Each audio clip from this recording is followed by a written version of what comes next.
Well, hey, ladies and gentlemen, it's me, Jermaine, and I'm back with another episode of The Simple Truth. And I wanted to come in here real quickly and do a video.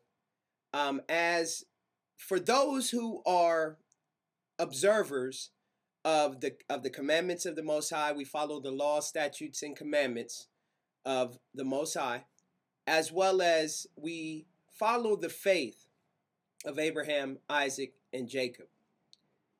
We are on the eve. Tonight marks at sundown, marks the Day of Atonement.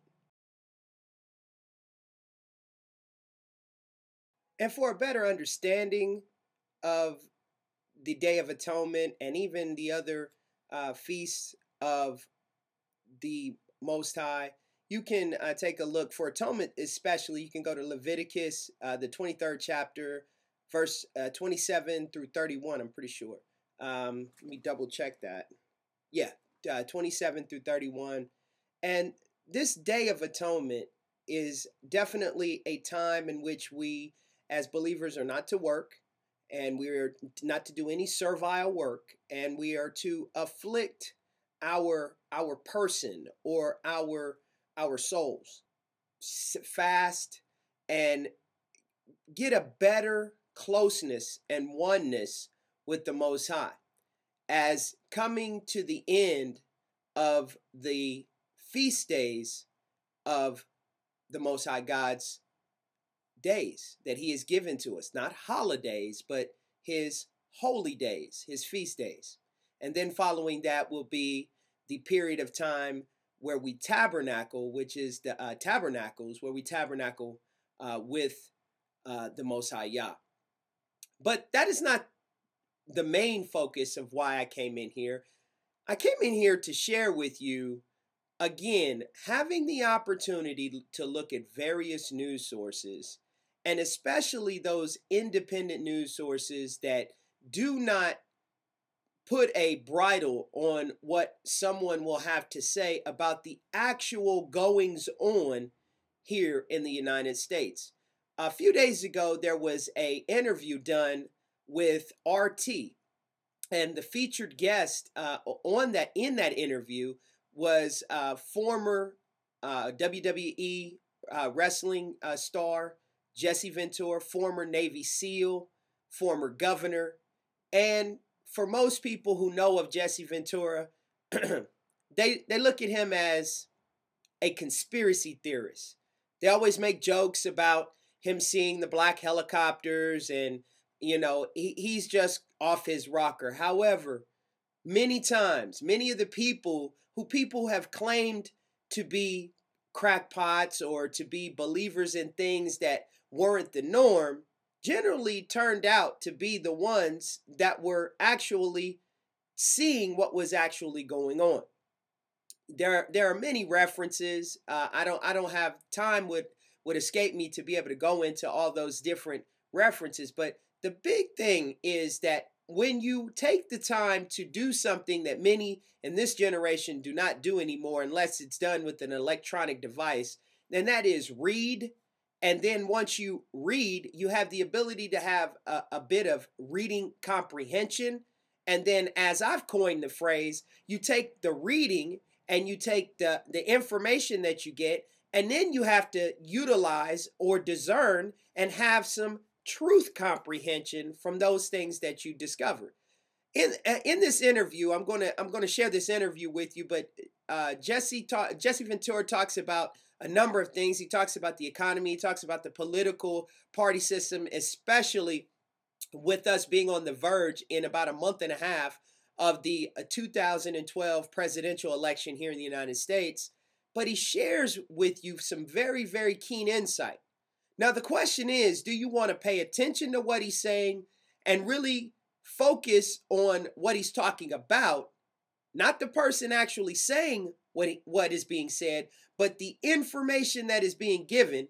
And then once that information is given, then you will have the opportunity to be able to go and practice some independent thinking, do some independent research, and verify and confirm for yourself whether it's true. He has a book that is called The Democrips and the Republicans, a reference to the the gang mentality of both parties. And he talks about a possible presidential run in 2016, but he gives you insights.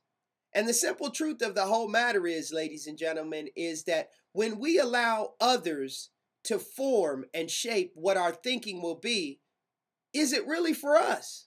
Or is it for those that are actually doing the forming and the shaping?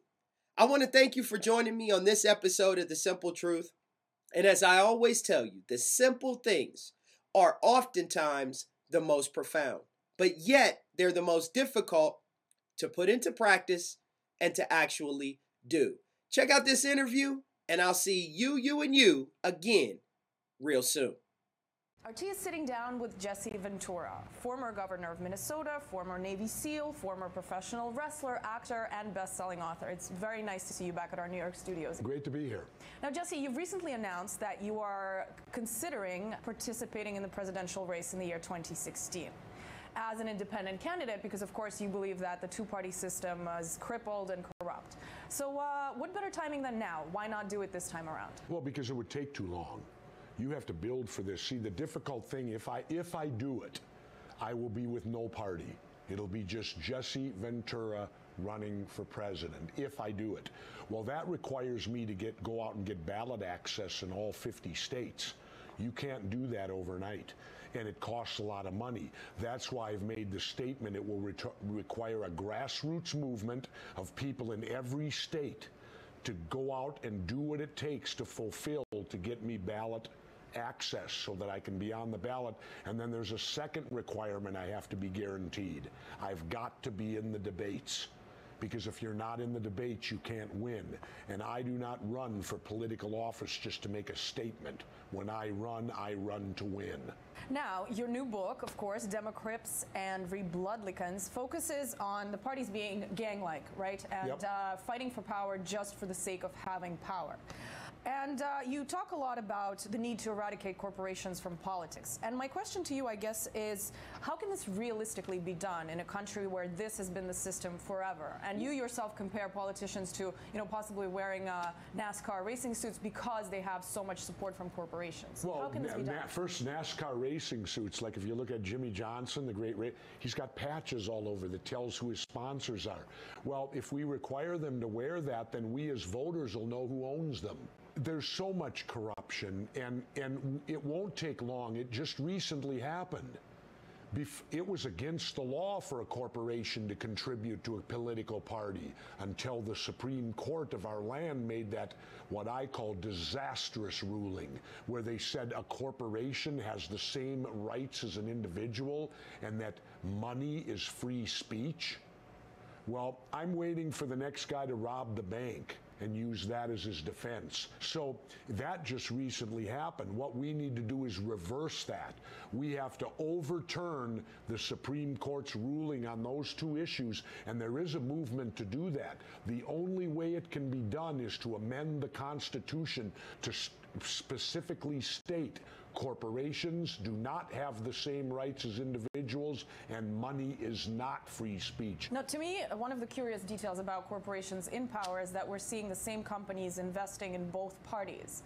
And some people say it's a win-win situation for them, but in reality, others say, well, listen, actually, this is a lot more like betting on both red and black in roulette, because, either way you lose. So what's the point? Why do they do that? Well, you don't lose, because one of them is going to be the president.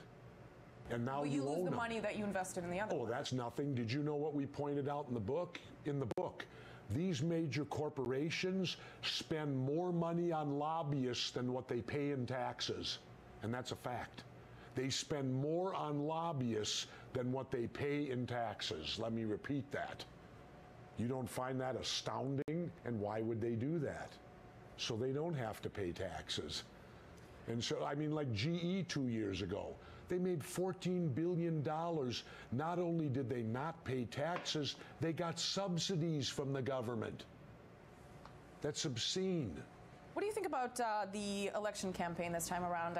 Obviously critics are calling it a reality show. We're seeing Obama and Romney just bicker. Do you think there's ever really been a bigger disconnect between what we're seeing in the debates and in the campaign than what real Americans are actually in need of right now? I think what you're seeing is them finally rising up to the level of professional wrestling.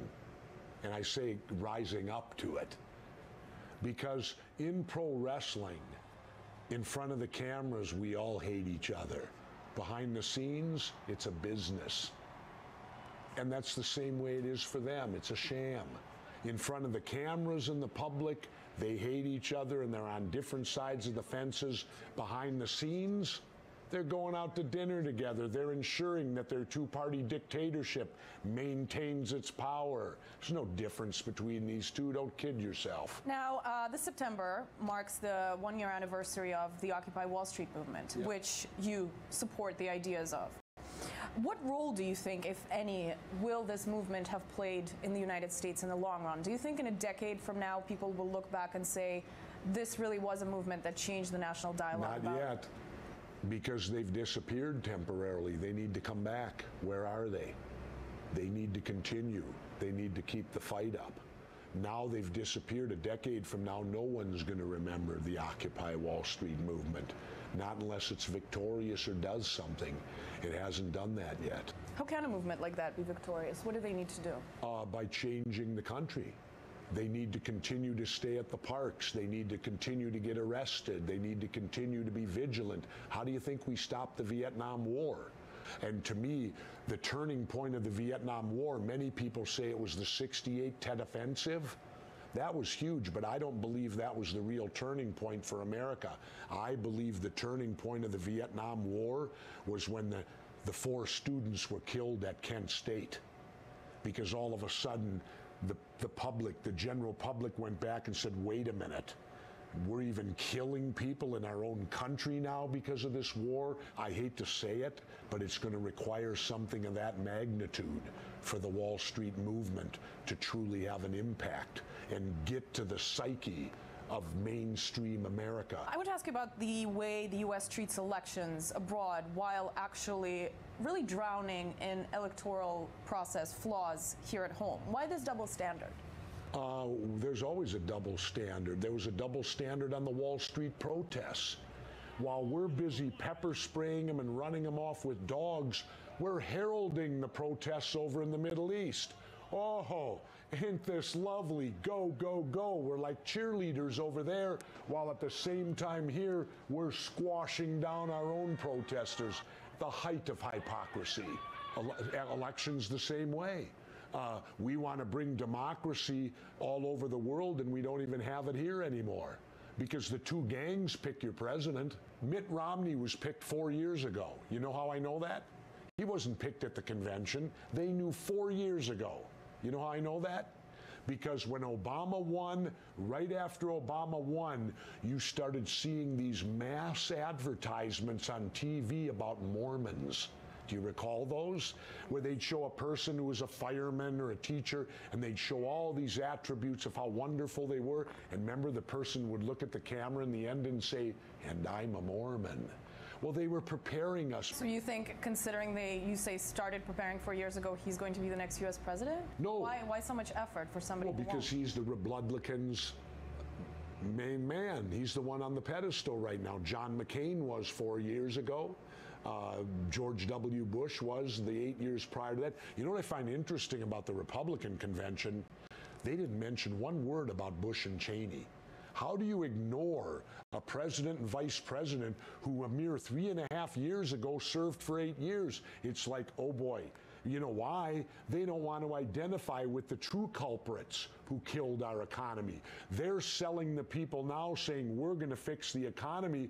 Well, this is the same party that ruined it. After all, from 00 to 06, Bush not only was in the White House, he had a Republican House and a Republican Senate. So he had anything he wanted to do rubber stamped. The Republicans caused this economy to fail. Barack Obama inherited it. You're obviously an advocate for eradicating the institution of the Electoral College in the United States, right? Because every vote has to count. This is a system that's not applied anywhere else in the world. It's not applied to any other election in the United States. Or that. When you run for governor, the most vote. How can this be done? Easy. If we're seeing rotating chairs between Democrats, Republicans, they're obviously not interested in changing that system. The people have to demand it. The people have to demand it. Well, there are a lot of things that people demand that they don't. Well, they have to be persistent and truly demand it. They have to threaten to vote them out of office. You got to threaten. If you don't change the Electoral College, you won't be sitting there next year. That's the only way they respond.